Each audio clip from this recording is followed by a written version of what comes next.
I know that you've talked about this before, Holla, and the female version or verse or words have not been heard regarding this subject. Hmm. But since I have new people in the chat room, could you please give us or bless us with your words regarding this very, very topic? Yeah. Well, the first thing I'll do is read the description, because this show topic came from a conversation that me and you had. So it says, my big brother from the BAIO came to me with concerns in the matter of complacency amongst our people in the matters of doing it for ourselves. His concerns, as well as mine, are quoted as such. And this is a quote from me, I guess. I don't remember writing it, but it sounds like me. We were here first, and we can do it right here, and we built this country. They equate their mere presence in America as a symbol of honoring their ancestors. So, in other words, they don't actually have to do anything. All they have to do to honor their ancestors is simply stay in America and continue to get their collective asses handed to them. And that says it all to me. It's like that's the reason why that is so popular. Right. That's the reason why we hear that we were here first. We can do it right here. Because every time I hear somebody say that, like I've heard people who are anti-African say, well, I don't have any familiarity with Africa. I was born here. My Hmm. people came from here. And they say it like they drop in the mic, but nobody ever gives them the follow-up question. Well, if that's the case, what are you going to do? What's your plan? Since you have no desire to leave here, what are you going to do while you're here? Because there's a group of people that currently control this country that you call in yours, and it's called the United States government.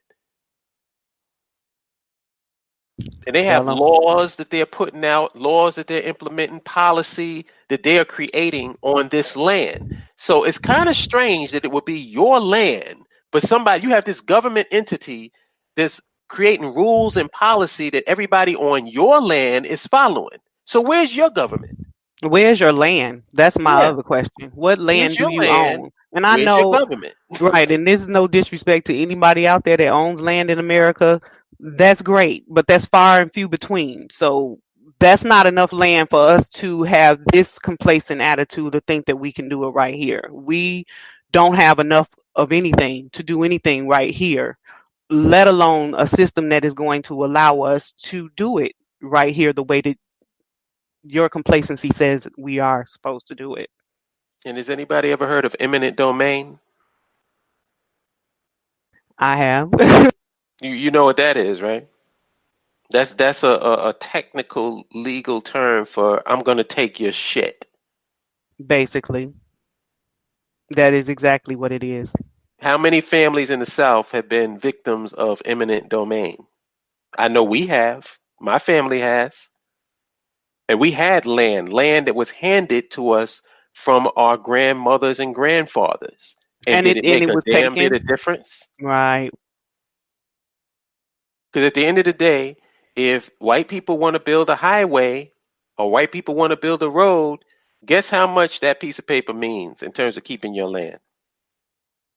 So, our brother Coffee asked. He said, "What are some of the things that will happen to Black people if they continue to try to do it by themselves? Are they susceptible to a plantation style of survival?" Now, that's what's going on now. They still have plantation mentality in a lot of places. So, you might be right about that, Coffee. That's because they still on the plantation. Technically, Amos Wilson said this before. This was one of the things that I love when I went to his lecture.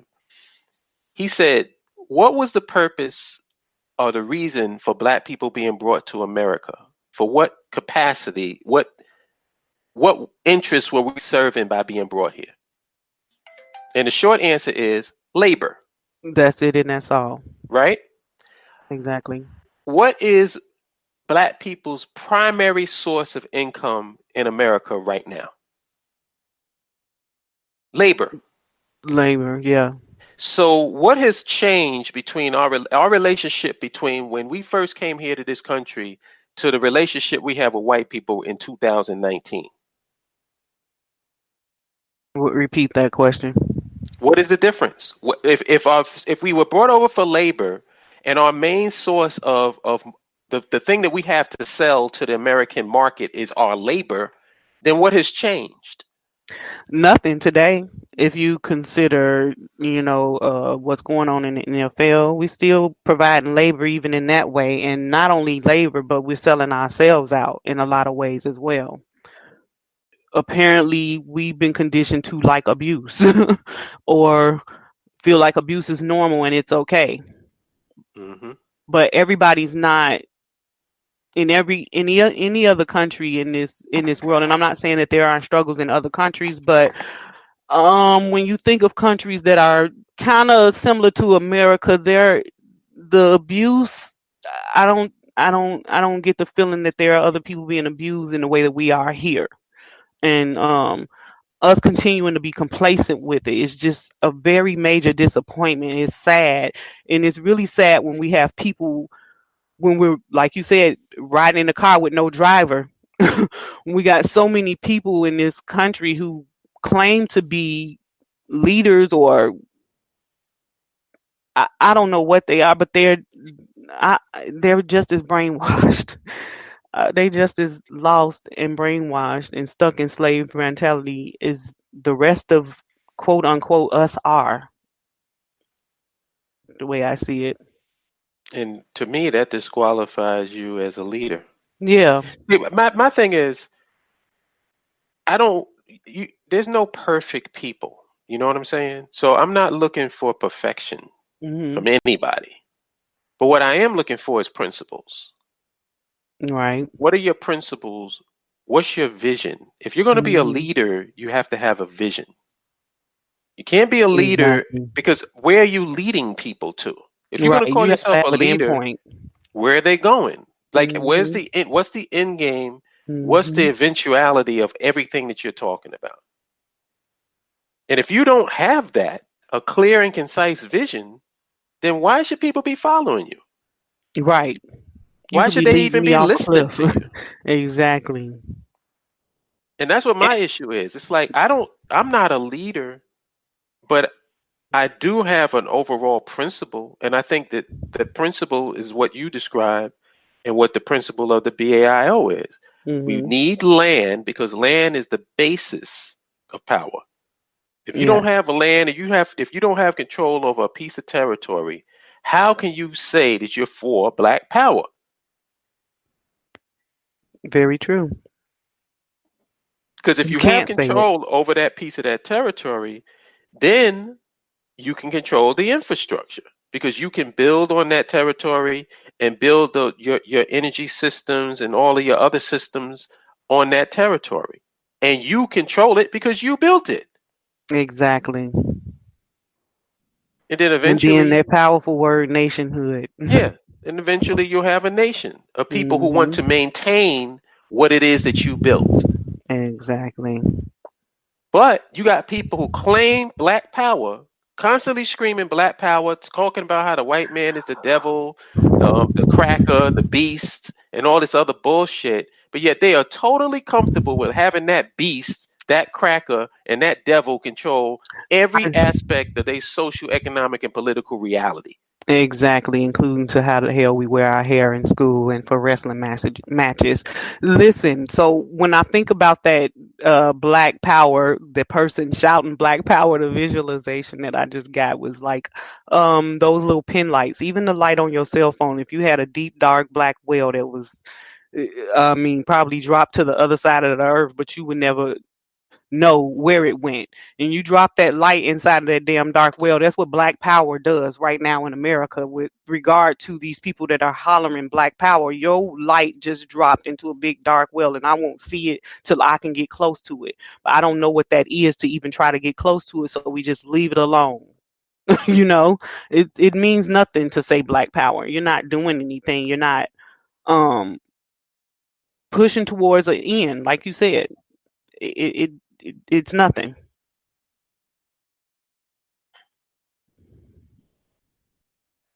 Mr. Cat says, until we control the infrastructure, we will never be able to control the cultural direction of our people. Um, True. We just stated that. My Hollop just stated that actually. You still there, Hollop? I'm here. I got disconnected for a minute. Oh, okay. Yeah. What did I just state? You said you No, was reading Mr. something? Cat. Mr. Cat stated that until we control the infrastructure, we will never be able to control the cultural direction of our people. Exactly. Hmm. Good luck, Mr. Cat, trying to tell these Black Power Americans and militant integrationists and Black talking heads what infrastructure even is, because I don't believe that they even know what infrastructure is. No, they. I'm pretty sure they don't. Dundada. Thank you, brother. He says that those people that's in power jobs is not really help. They don't really help the black community. They just there to keep us in line with the country's agenda. Like I said, that references right back to the movie that I was just speaking of, Birth of Our Nation. It just rings heavily the the the pastor slave going to preach to the other slaves on another plantation on how to be a good slave, Mm, and that's basically what that is. yep. He says they say they have power but can't get a stoplight fixed or a pothole filled. Yeah, they don't want to either. It's not their community. No, It doesn't they matter. let white daddy take care of it. Right. They have Eh, totally. That's why I say they don't really believe that the white man is the devil. They don't really believe that he's a beast. They don't believe that he's a cracker. Because why would you let your enemy take care of you? Right. It's It's like it's you're almost in like a your parents' molester. house. If your parents are really your enemies, the first thing you be thinking about as a child is, I got to get out of this house and get my own shit. Because we were forced to live together. We, the talented chef lived with the 90%, and we had Black Wall Streets all over the country. So we got a lot of people talk about Tulsa, Oklahoma, but you named a few others. I mean, there were these thriving towns all over the country. Our towns were better than all the Caucasian towns. Yes. And so when we see in Red Summer in 1921, when they began to burn our towns down, so there's a collusion between the government and the poor Caucasians to destroy our towns. But now, see, this is the thing why we got to get on top of our education, which is one of the parts system of self-hate. So people are just finding out about the Black Wall Street, and most people still don't know that, all right, after those towns were burned down, we rebuilt more towns. Because, again, the talented 10th being with the 90%, it's no way to prevent the people from building up, because the talented 10th is going to do everything to help everybody else when they're forced to. Okay. So we built those towns back up from the 1920s up into the 1950s until we had integration. And I always let people understand integration had nothing to do with Caucasians' moral epiphany. They didn't just all of a sudden become good people and say, well, I think it's time that we should want to live with them. Integration was all about them being able to infiltrate our communities that we had that were thriving. So we had integration started in 1954, and then in 1956, the Highway Act was passed. So now they're building these new highways, and literally, I mean, this always sounds like a boogeyman ghost story, but it's true. In 1956, when they passed this Highway Act, they literally built highways through every single black business district. They eminent domained every black business district all the way up until 1997. They eminent domained the business district in Miami. The last one that they took. They literally eminent domain our business districts. And then they built highways through. It correlates with integration, and then they begin to lure the best of us away. Well, you can come live with us now since we're integrated, or you can come work with us now after they destroyed their businesses. So now they got to choose now. I got to relocate my business because they destroyed the black district. So where am I going to relocate to now? I can't put it anywhere. So now they're luring us to come in certain areas, and that's when they physically separated the talented 10th from the 90% after integration and this Highway Act.